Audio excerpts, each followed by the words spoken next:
नाम की महिला अपने पति की जिंदगी बचाने के लिए सावित्री अब बन गई है। उनके कामों को कर रही है। 60 साल की उम्र में खुद रिक्शा चलाकर कबाड़ जमा करके अपना और अपने पति का पेट पाल रही है। महिला के पति की हालत ठीक नहीं है, काफी गरीबी में दिन गुजार रही है, लेकिन इस उम्र में भी मेहनत करता देख लोग भी हैरान रह जाते हैं और उनके जज्बे को सलाम करते हैं। महिला की 2 बेटियां थीं, दोनों की शादी हो चुकी है। ऐसे में उसी के ऊपर अपना और अपने पति के पेट पालने की जिम्मेदारी है। कब से चला रही हैं आप? साल भर और साल भर वैसे दूसरे मोड़ पर ले जाते थे, मोड़ पर अब जहाँ रखे थे तो फिर जाते तो कबाड़ी खा लेते थे। घर में और कोई कमाने वाला नहीं है? कमाना है कोई नहीं। कौन कौन है घर पे? हमें 2 लोग हैं, 2 बिटिया दी उनकी शादी। आप तो मास्क जैसे सब लोग लगाए घूम रहे हैं। हाँ। आपको कोरोना से डर नहीं लगता? और 1.5 साल फिर खाई वो कब नहीं तो मास्क लगाने में डरने के मास्क तो है। हम अब बिटिया में लौटे आते से तब लगाए थे, हम घर में रख के आए। और लखनऊ में पहली से 8वीं तक की ऑनलाइन क्लासेस शुरू हो गई हैं। जिले में सभी बोर्ड के स्कूल 30 जून तक बंद रहेंगे। बेसिक शिक्षा विभाग ने आदेश जारी कर आज से पहली से लेकर 8वीं तक की क्लासेस ऑनलाइन चलाने के निर्देश दिए हैं। सभी DIOS को 9वीं से लेकर 12वीं तक की ऑनलाइन क्लासेस को चलाने के निर्देश दिए गए हैं। निदेशालय स्तर से जारी किया गया है निर्देश। कल शिक्षकों ने ऑनलाइन क्लासेस लेकर बच्चों को पढ़ाई करवाई है। ऑनलाइन पढ़ाई शुरू होने से उत्तर प्रदेश बोर्ड के हाई स्कूल और इंटर क्लास के स्टूडेंट्स को काफी राहत मिली है।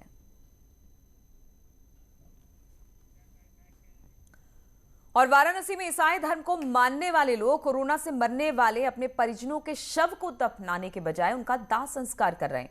अब तक 6 परिवारों ने अपने परिजनों को शमशान घाट ले जाकर उनका दाह संस्कार किया और बाद में राख को कब्रिस्तान में दफन कर दिया।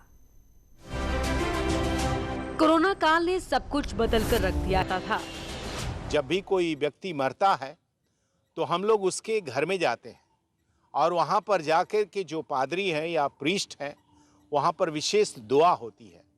उसके बाद उस व्यक्ति के शरीर को चर्च में लिया जाता है और चर्च में लाकर उसको और लोगों के साथ मिलकर के वहाँ पर विशेष प्रार्थना और पूजा उसकी आत्म शांति के लिए की जाती है।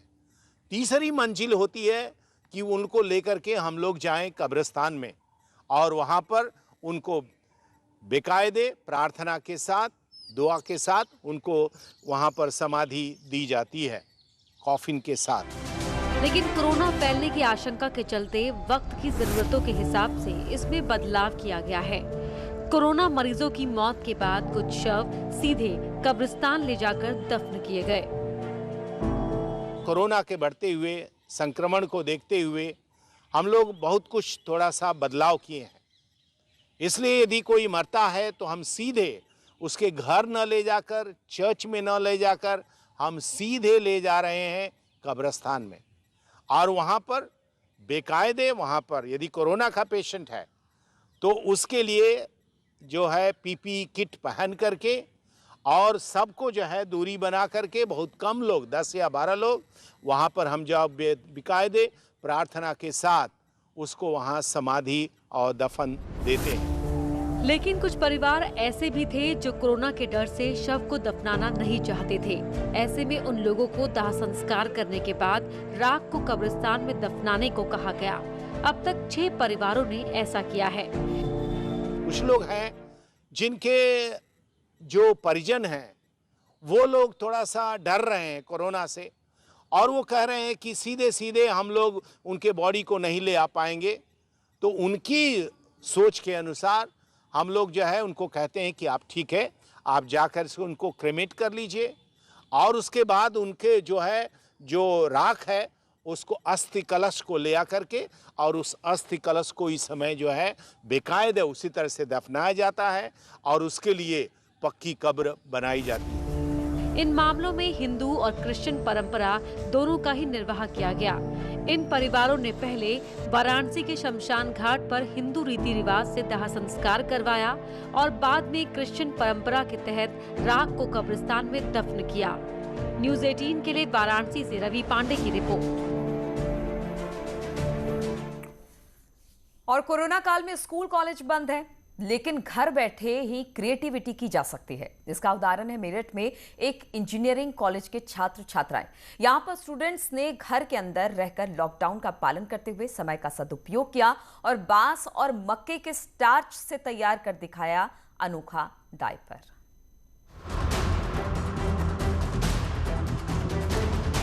कोरोना कर्फ्यू चल रहा है।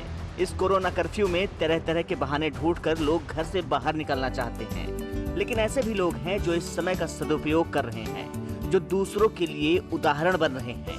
मेरठ के इंजीनियरिंग कॉलेज के कुछ छात्रों ने रिसर्च के जरिए एक ऐसा डायपर बनाया है जो पूरी तरह से बायोडिग्रेडेबल है।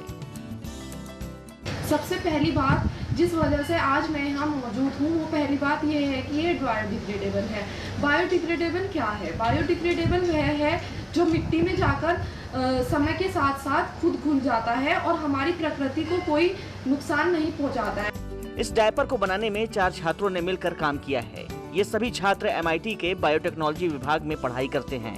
इस डायपर को बनाने में इनके प्रोफेसर ने भी इनकी मदद की है। प्रोफेसर अनुज सिंह ने बताया कि डायपर का पेटेंट हो चुका है, अपग्रेड करके अगले साल तक बाजार में इसे उपलब्ध करा दिया जाएगा।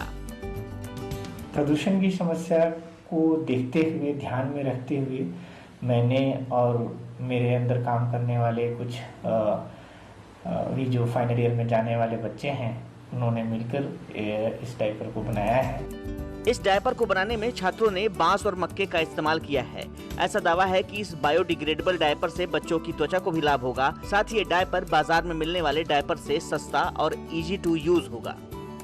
ये हमारे लैंडफिल का एक पार्ट ही कवर नहीं करते, लेकिन इनमें ऐसे हार्मफुल केमिकल्स भी होते हैं जो हमारे सॉइल को पोल्यूट करते हैं। इस तरीके से ये हमारे वातावरण को पोल्यूट कर रहे हैं। इस समस्या को ध्यान में रखते हुए हमने इस डायपर को बनाया है। एक बायोडिग्रेडेबल डायपर को बनाने में 5 रुपए का खर्च आता है। इसे बनाने वाली टीम का दावा है कि बाजार में सामान्य डायपर होते हैं, उन्हें पूरी तरह से डिग्रेड होने में 500 से 700 साल लग जाते हैं। नॉन बायोडिग्रेडेबल डायपर के कई और नुकसान भी हैं। छात्रों का कहना है कि उनका ये आविष्कार लोगों के साथ पर्यावरण के भी हित में है।